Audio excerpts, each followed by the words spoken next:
Para mahikayat ang kabataan na magtapos ng kolehiyo, ang tanggapan ng Pangulo ay naglaan ng 100,000 piso para sa 5 estudyante sa bawat barangay sa buong bansa. Sila ngayon ang ating Presidential Scholar. Mabisang pambato rin sa buhay ang mga programa natin sa TechVoc o TVET. Sa ngayon, 81% na ang placement rate ng mga dumadaan sa kursong TechVoc. Halimbawa, sa programa Super Scholar at ang programa Entrepreneur, naturuan ang mga driver ng panibagong kaalaman na sa kanilang iba't ibang pangkabuhayan. Sa programa naman ng DOLE at DA, mahigit 10,000 magsasaka at mangingisda sa buong bansa ang matuturuan na rin sa mga bagong kaalaman. Ang TechPro ay nakapaloob na sa senior high at ito'y progresibo o ladderized upang maging tulay sa agarang hanap buhay at hakbang din tungo sa patuloy na pag-aaral at pagsasanay.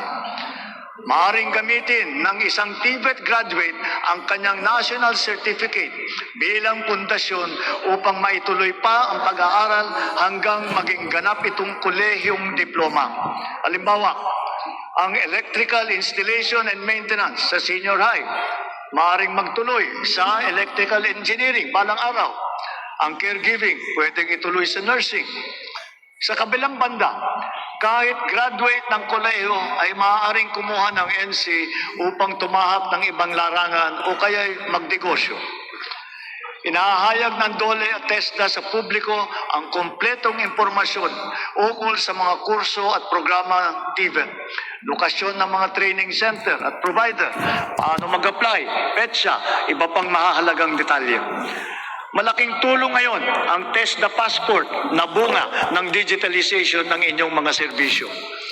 In line with our digital transformation drive, our DICT continues to train our tech-savvy citizenry in high-impact tech skills to help them stay competitive in this ever-evolving field. AI is here to stay, and so we adopt it to harness its potential to enhance critical sectors, from our educational system to our industries. We have launched massive training programs for AI readiness, which have reached at least 1.8 million individuals, students, parents, and teachers alike. This success inspires confidence to further scale up our initiatives for AI literacy across all sectors. We must ensure our global competitiveness. Within and beyond the academy, we must inculcate in our youth the virtues of critical thinking, innovativeness, creativity, as well as the ability to find solutions to problems. Our targeted scholarships and funding grants are all aimed to encourage these trailblazing traits. Contests such as Young Creative Challenge, the NICE, and the Philippine Innovation Awards recognize their talent and their hard work. At the same time, we have to do more to protect our children. We must protect them from the harmful influences and forces that exploit their vulnerability. The corrosive influence of fake news, the unfettered exposure to pornography, even to minors, the constant depiction of casual violence, and the toxicity and hate culture pervasive in social media. These pernicious influences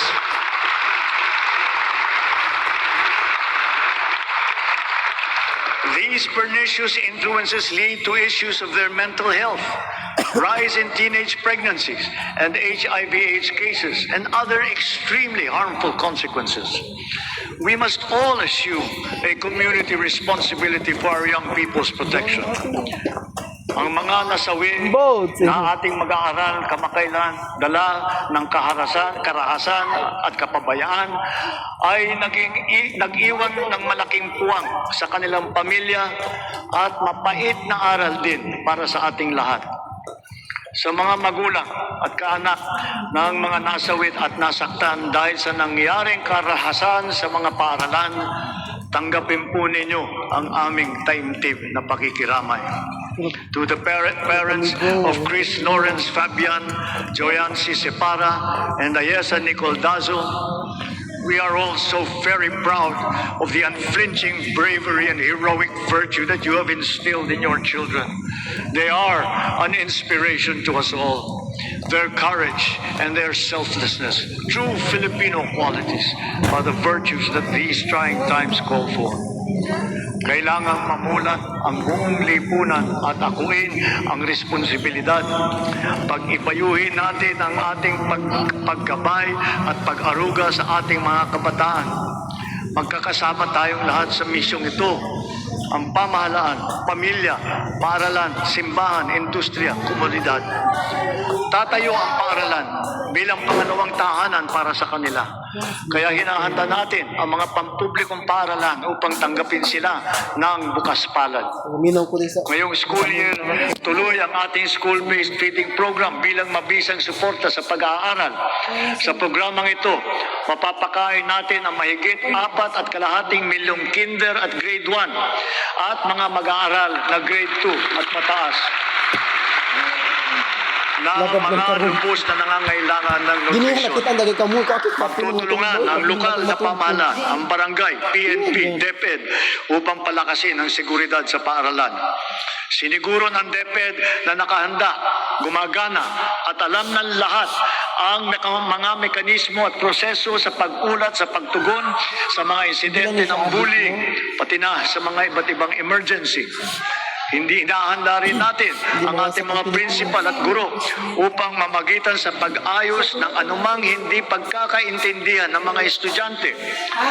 Sa tulong ng unang batch ng 10,000 school counselor associates na ipapasok natin sa mga pampublikong paaralan, ang mga anak natin ay meron ng malalapitan para sa angkop na payo sa anumang mabigat na pinagdadaanan sa kanilang isipan.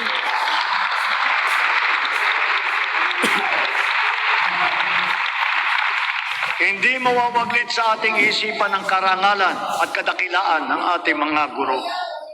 Pinangako ko nung nakalipas na SONA na walang magre-retirong guro na Teacher 1. Ngayon, mahigit 80,000 guro at school heads sa pampublikong paaralan ang na-promote gawa ng ating expanded career progression. Nagkaroon na rin ng mahigit 30,000 karagdagang posisyon para lumakas ang puwersa ng mga guro.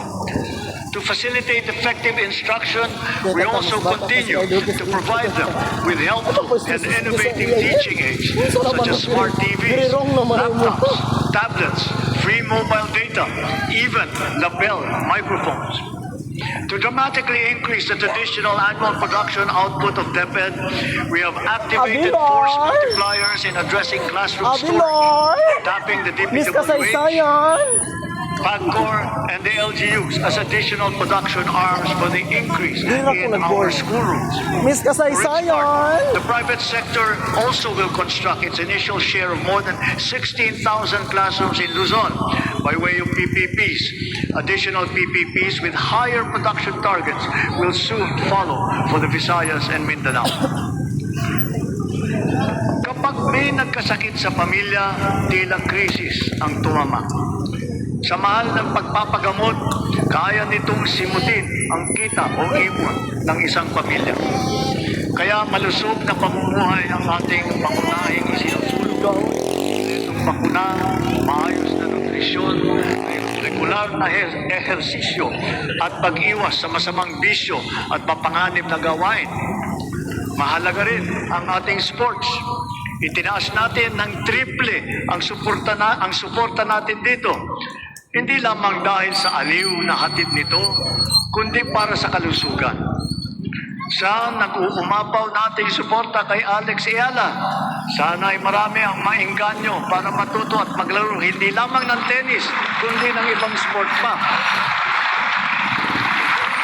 Sa halimbawa ng Pilipinas Women's Football Team, sana rin ay mas sumikat pang football sa ating bansa at maraming maglaro. Balang araw, baka makasali na ang Pilipinas sa World Cup.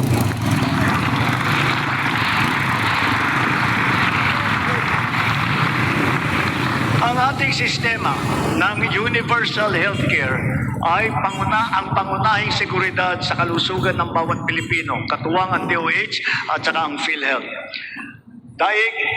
Daig ng maagap ang masipag. Ito ang layunin ng ating YAKAP program. Ilayo ang Pilipino mula sa sakit at tugunan ng maaga ang nagbabadyang karamdaman.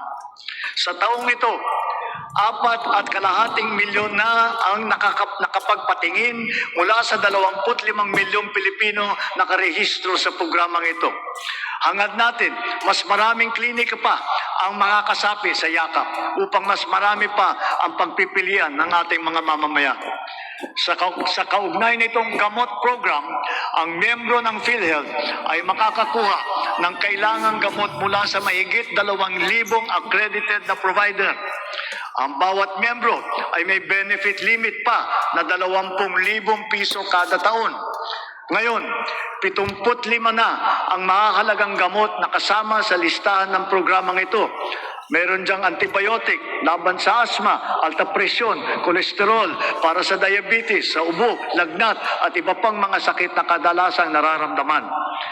Sa 7 buwan ng taong ito, mahigit 300,000 kababayan natin ang nakinabang dito.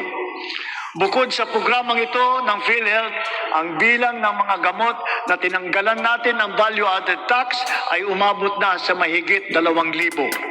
Mahigit 700 dito ay laban sa cancer, mahigit 500 ay para sa altepresyon, mahigit 600 naman ay laban sa diabetes at para rin sa mental health. Sa buwis na ito na ating tinanggal, ang side effect dyan ay mas mababang presyo nito sa butika.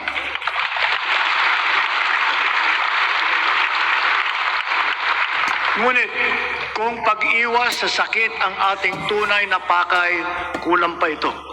Kailangan mas maaga ang pagbabantay. Kaya pinapalawak pa natin ang programang ito. Sa susunod na taon, unti-unti nating isasama ang iba't ibang uri ng blood test at gamot upang mas maagang matukoy at mabantayan ang posibleng sakit sa bato, atay, thyroid at hepatitis B. Nariyan pa rin ang malaking suporta ng PhilHealth kung kailangan talagang magtungo sa paggamutan. Patuloy na pinaparami ng PhilHealth ang sakop nitong mga sakit, kondisyon at serbisyo.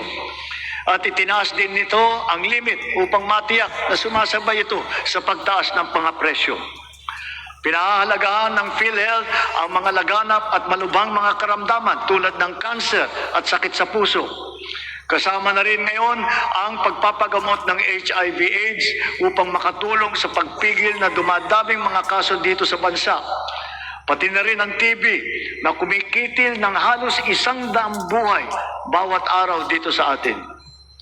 Para mapaganda pa ang suporta natin sa mga batang may developmental disabilities, dodoblehin natin ang PhilHealth package para sa pagpapatingin sa therapy.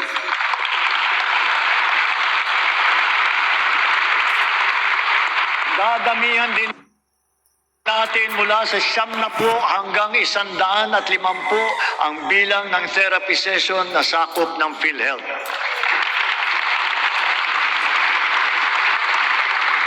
Nakaantabay din para sa kanila ang Project Aruga ng DSWD para sa karagdagan tulong pinansyal. Mula sa lagpas 5 milyong pamilyang Pilipino na gumagamit ng PhilHealth noong 2022, umabot na sa mahigit 7.5 milyong pamilya ang nakatamasa ng mga benepisyo ng PhilHealth nitong nakalipas na taon. Lahat ng ito ay gawa ng ating masigasig na paghikayat, maayos na proseso ng pagrehistro at mas pinabilis pang pagbayad sa mga ospital at healthcare providers. At mula nung inilunsad matapos ng huling SONA, halos 3 milyon ng kapwa natin ang walang binayaran kahit 5 sa kanilang pagpapagamot gawa ng ating zero balance billing sa mga ward ng ospital ng DOH.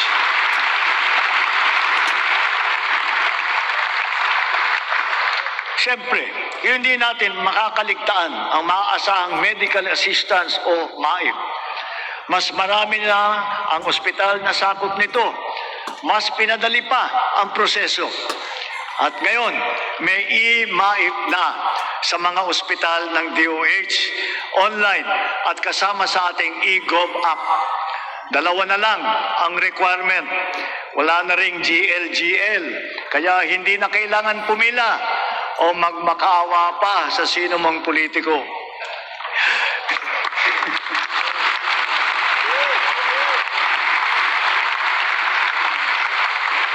Sa mahigit 56 na milyong nakapag-download at gumagamit ng ating e-Gov app, ganong karaming Pilipino kasama ang kanilang pamilya ang madali nang maabot ang napakahalagang medical assistance na ito mula sa national government. Kung kaya't sa puntong ito, mahigit 8 milyong pasyente na ang natutulungan ng maaasahang MAIP. Sa ating ginagawang mga pagbabago, mas marami pa ang matutulungan nito, anumang antas sa lipunan.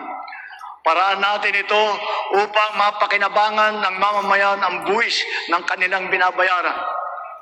Malaking bahagi ng naisalba nating pondo mula sa korupsyon sa flood control project, binuhos po natin sa edukasyon, sa pagkain, sa DOH, PhilHealth at sa MAIP.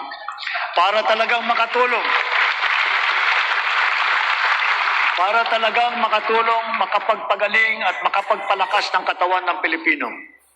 Patuloy pa nating inaayos ang sistema ng mga ospital at mga pasilidad sa bansa, kasama ang mga bukas at mga specialty center. Mayroon din valor clinics na tanging para naman sa ating mga veterano at kanilang pamilya. At magsisimula na rin tayong iguhit ang plano para sa makapagtayo ng isang Virology and Vaccine Institute dito sa ating bansa.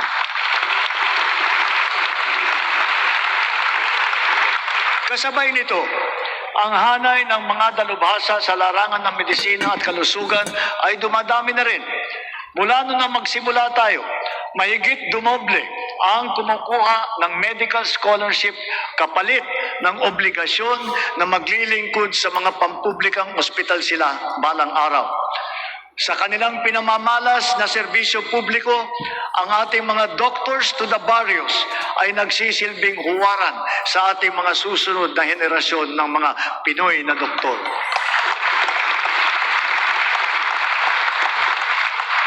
As we have witnessed and proven during this difficult period, our strong foreign relations have earned us incalculable dividends. The Philippines is once again a full member of the community of nations.